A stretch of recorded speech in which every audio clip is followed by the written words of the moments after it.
I very rarely write a tune before I write the lyrics to it. Usually they just both come at the same time. But I had this tune, and I was going to write a love song. And I sat down and I just wrote it. I had this song about old people. Oh, I don't know what to say. I think that's going to be a classic.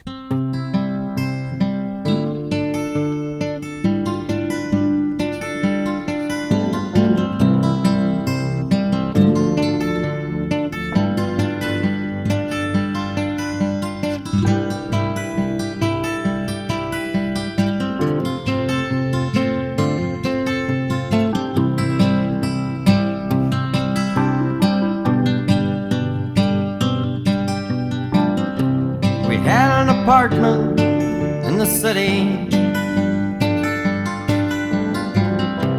Me and Loretta like living there. Hello in There. I think that just is also another song. It's like, how could that be on someone's first record?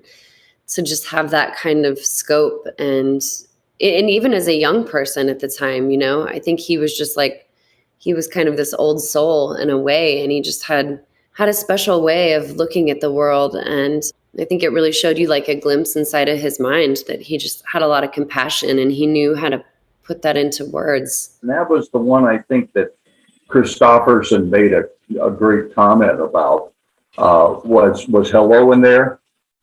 And, he said, how can a kid his age have that much understanding of old folks? One of the things that's always stuck in my mind with John was he was really into people. All of his songs were inspired by something that he lived through with other people. Hello in There came from, at one point, he had a paper route, and he delivered papers to, among other things, an old folks home in Maywood. And going in there and meeting these people and talking to them, and he wrote that song. And it's just astounding to hear somebody that was his age when he wrote that song writing something like that. That was heartbreaking.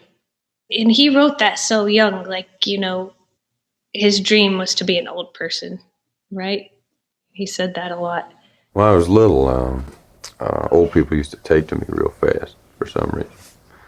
And I used to take to them real fast. And I always spent a lot of time with my grandfather. He's a carpenter. And for a while there, I delivered papers in an old people's home. And it kind of reminded me of a tomb. It was just very depressing. And it was a better, supposedly in one of the better, it was a private institution, I believe.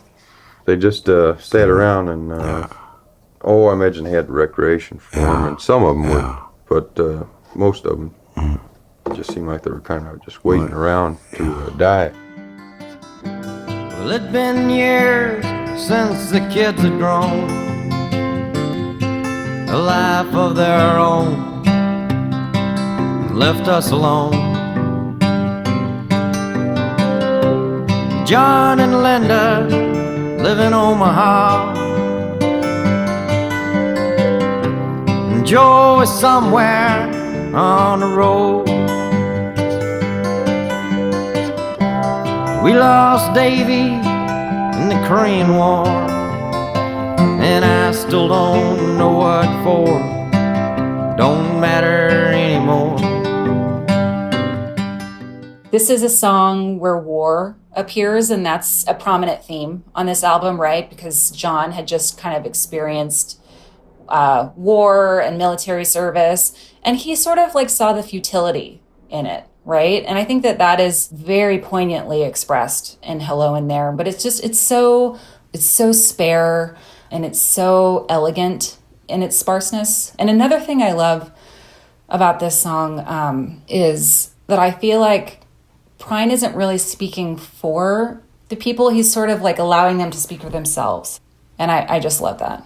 Yeah, that song is one that I'd love to hear him sing too.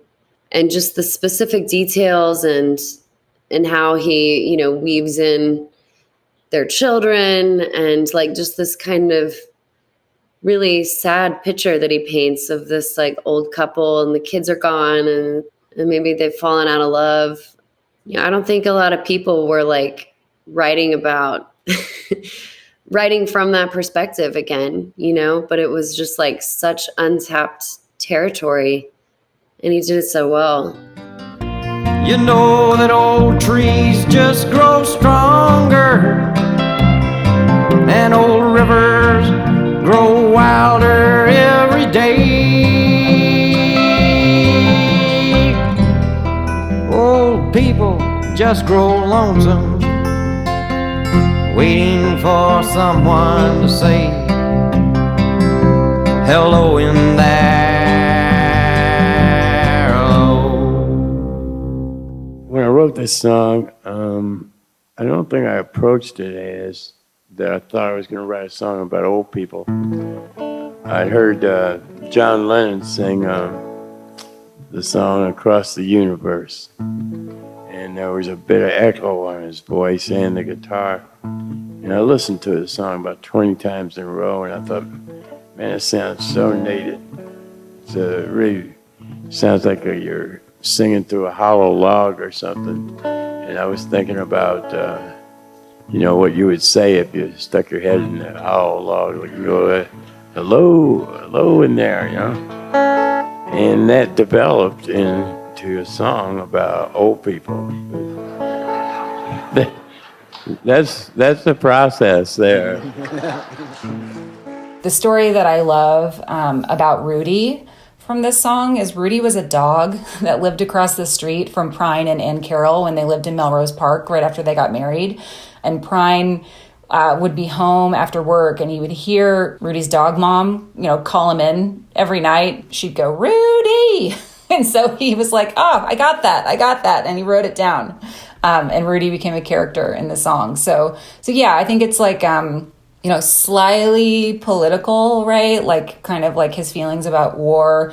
And it's also like his brilliance with sort of capturing the everyday and transcending it into like something very poetic. His tunes are fairly straightforward. They're not real complicated. Typically, 3 chords does the job. Occasionally an extra one, but usually. But then the words, he was, at an early age, he was a very awesome poet.